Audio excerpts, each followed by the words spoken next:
You know, when a piece of software on your computer keeps crashing or like your phone battery suddenly starts draining in an hour, you don't sit there and try to teach the device a moral lesson. Right. Yeah. You don't yell at the screen and expect the phone to, develop a better work ethic. Exactly. You assume there's a flaw in the code, like a bad line of logic somewhere. Yeah. You just patch the software and move on. But when it comes to human beings and human suffering, we do the exact opposite. We see poverty or war or, a miserable marriage, and we immediately start preaching. We really do. We What? tell people they just need more empathy or, more moral fortitude. Yeah.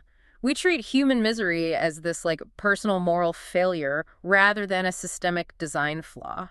So, welcome to the deep dive. You are here because you have that drive to understand the world from multiple angles, even the ones that completely upend how we normally operate. Totally upended. Yeah. Today, we're diving into two really radical philosophical texts by an author named Xu, edited by Kinyu. And these sources claim that our entire societal operating system is basically infected with malware. That's a great way to put it.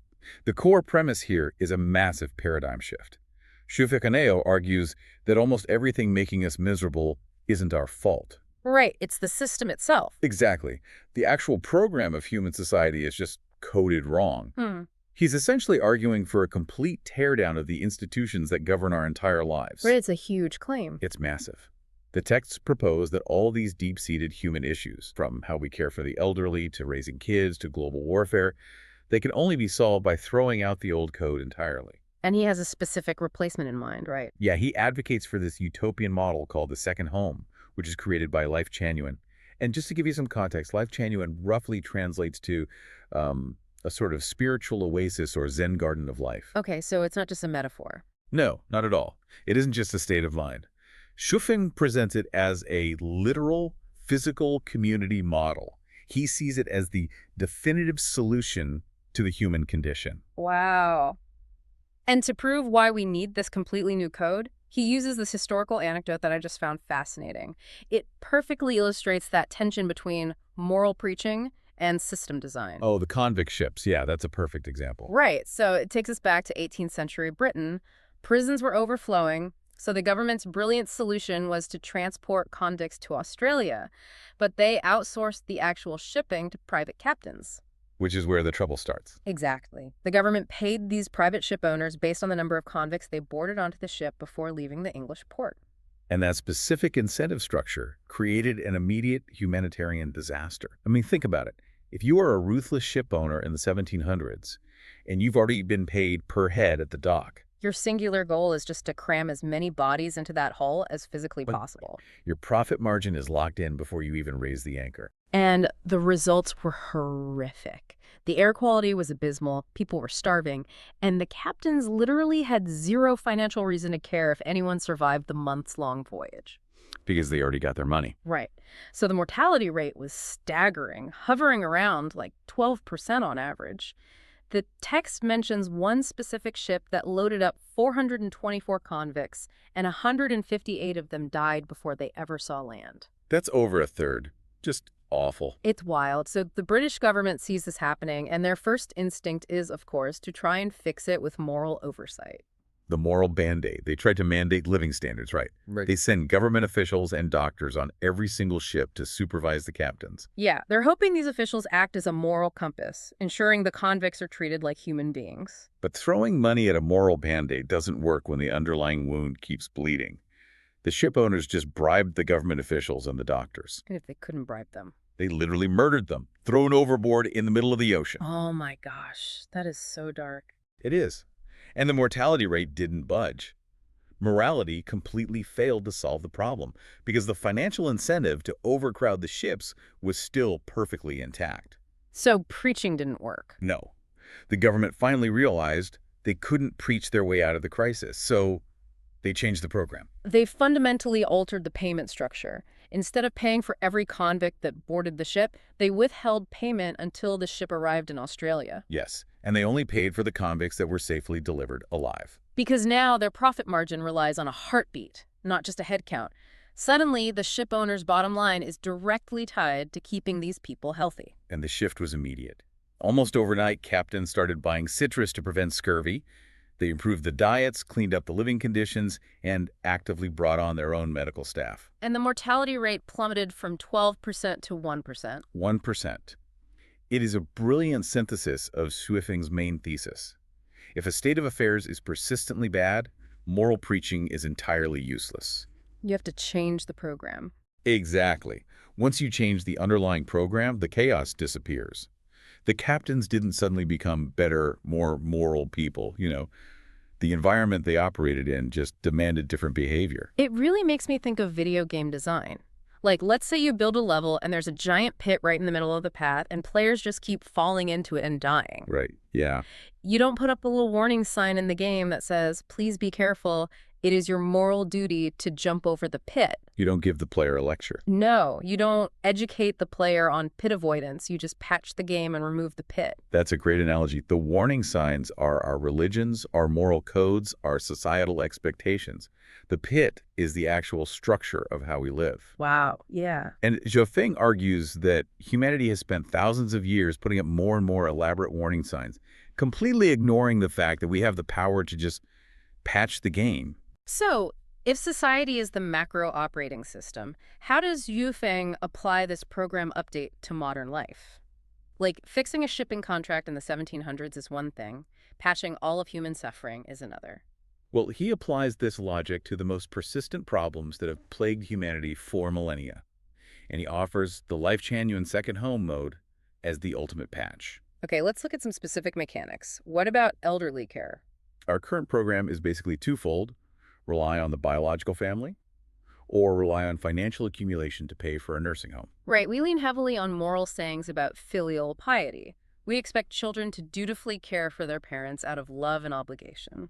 But relying on family is a fragile system. Kids move away, or, they don't have the money to help, or the relationship is just toxic. And if you don't have personal wealth to fall back on, the system just abandons you. Precisely. The second home program proposes a community model that completely decouples elderly care from biological lineage and personal wealth. How does that work in practice? In this model, the elderly live in a unified community where care is provided by the collective, not by their specific offspring. The community absorbs the cost and the labor. So an elder's quality of life is completely untethered from whether they were rich or whether they even had kids to begin with. Exactly. And Zufeng doesn't stop at aging. He goes right to the end of life, funerals. Oh man, today the business of death is incredibly predatory. People essentially can't afford to die because burial plots, caskets, the funeral services, they're astronomically high. Right.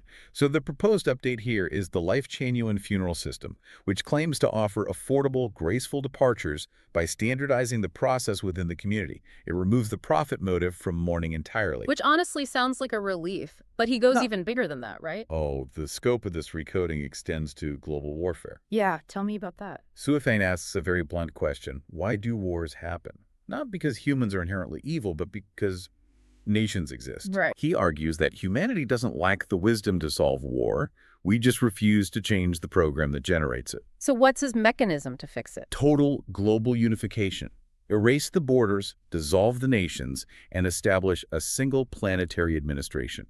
Without competing nations, there are no separate militaries to fund. And without militaries, war ceases to be a functional possibility. It's removing the pit from the video game level again. Exactly. Okay, I have to push back here, though.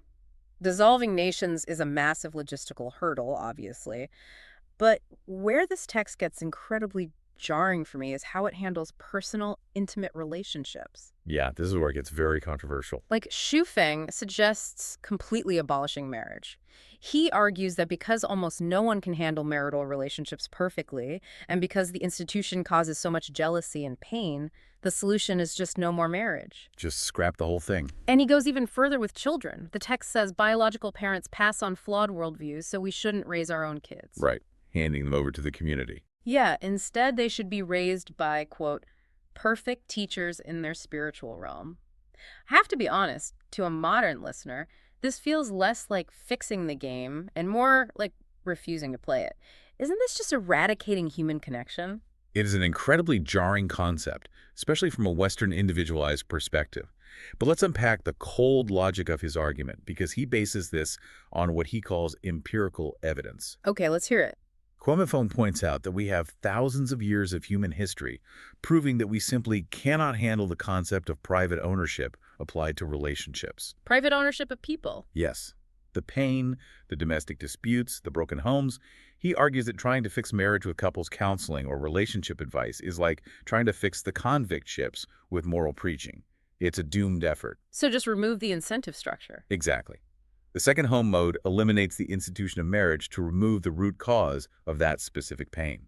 People still connect, but nobody belongs to anyone else. And how exactly does taking children away from their parents fix anything? Well, Swifting argues that biological parents inherently view their children as private property. They project their own unfulfilled ambitions onto them, and, they pass down their own generational trauma and biases. I mean, therapy bills alone would support that theory. Right. So by removing the burden of child rearing from the biological parents, the community hands that responsibility over to designated specialized teachers. Acting as neutral guides. Yes, neutral guides rather than emotionally entangled owners.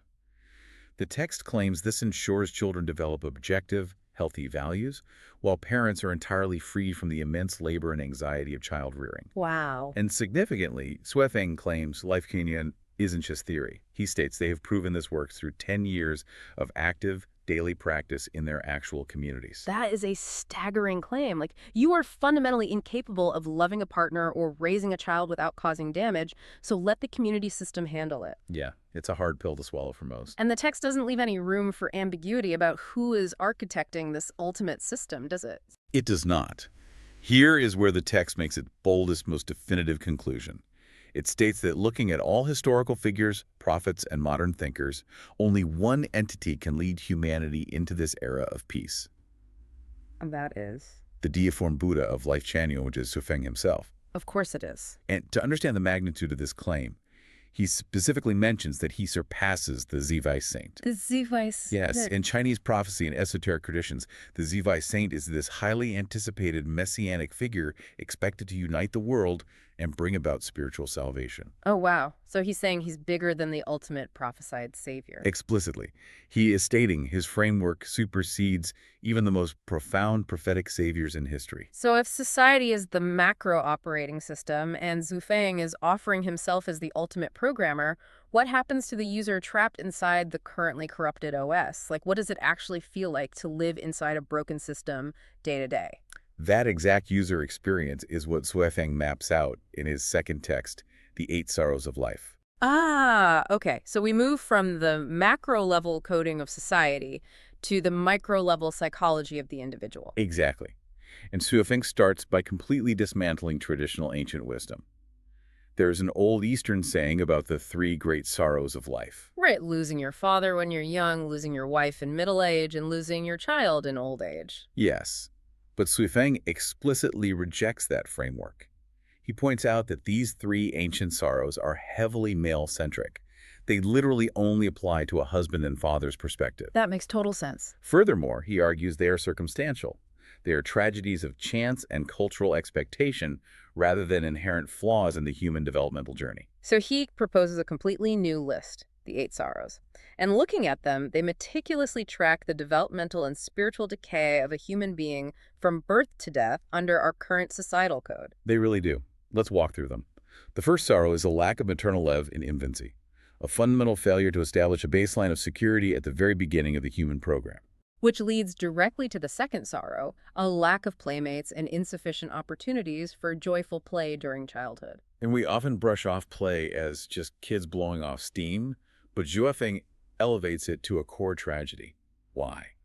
Because play is the mechanism through which humans learn to experiment, socialize, and understand boundaries without fatal consequences. So if you restrict a child's play, you stunt their spiritual and social adaptability. Exactly.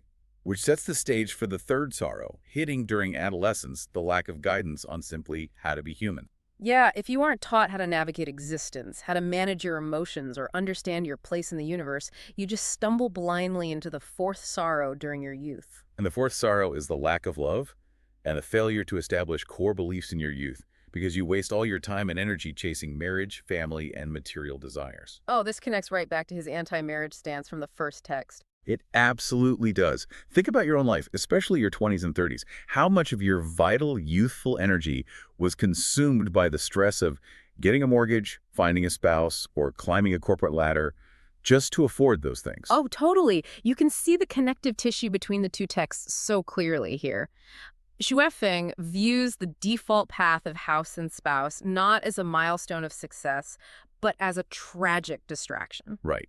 It is a sorrow that drains your energy and prevents you from finding true philosophical grounding. Which guarantees the fifth sorrow stumbling in midlife. You hit middle age, and because your foundation was built on material acquisition rather than spiritual understanding, you're just tripping over your own life. The midlife crisis isn't the cliche here. It's a systemic inevitability. And if you haven't corrected course, you arrive at the sixth sorrow, being abandoned by your family in old age. Again, reinforcing his earlier point that relying on biological family for elder care is a fundamentally broken program that ends in isolation. Man, it's grim. Then we get to the final two sorrows, and these deal strictly with spiritual confusion, right?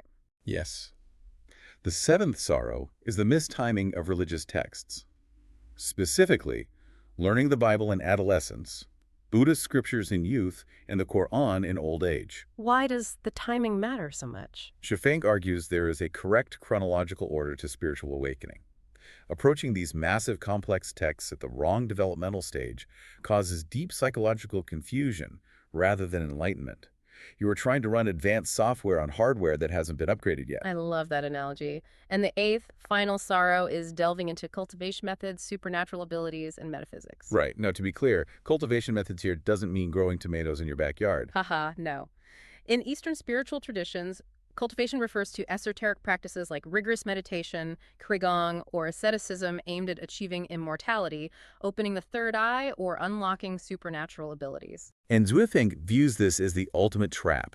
You are playing this massive open-world game of life, and instead of following the main storyline, understanding how to be human, finding true belief, living in harmony, you get completely lost doing these obscure, confusing side quests. You're trying to unlock supernatural cheat codes, and you completely miss the point of the game. Exactly. And the cost of getting lost in those side quests, of accumulating these sorrows, is stark. Zhuifeng outlines a compounding emotional toll that operates like a rigid mathematical equation of suffering. The escalation is brutal, isn't it? Very. According to the text, if you have just one of these sorrows, your life is colored by regret. 2 sorrows equal resentment. 3 bring acute pain. 4 result in a feeling of defeat. It just keeps piling on. 5 create utter chaos in your daily life. 6 breed deep-seated hatred. 7 lead to total, encompassing suffering. And if you possess all 8 sorrows. Life becomes a literal prison. You are completely trapped by the bad code. A prison.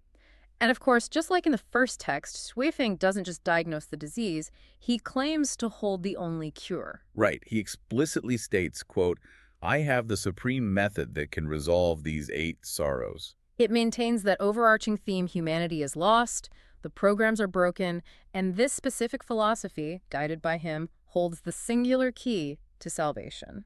It is a cohesive, if highly controversial, worldview.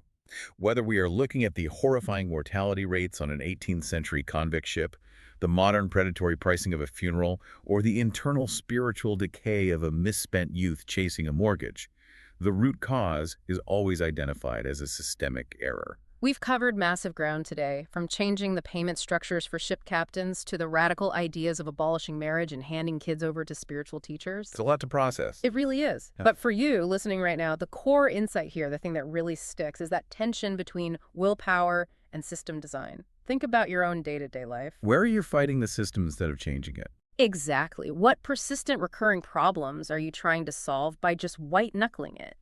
Where are you using moral preaching on yourself, telling yourself to just work harder, be more patient, force yourself to endure a toxic environment, when what you really need to do is change your environment entirely? Maybe you don't need more willpower. Right. Maybe you just need to alter the incentives and patch your own code. It is an incredibly powerful lens for self-examination. But if we pull back and look at the macro implications of Yofeng's framework, it leaves us with a profound and slightly unsettling question. What's that? Well, the texts passionately argue that our miseries are just the output of a badly designed system. But if we follow that logic to its absolute utopian conclusion, If we hand over all of our deepest, messiest human struggles, the friction of our marriages, the heavy responsibility of raising our children, the visceral reality of facing death, to a completely unified, conflict-free system like this second home, what happens to us? Do we actually cure the human condition? Or, by patching all the pits and removing all the obstacles, do we accidentally erase the very friction that makes us human in the first place?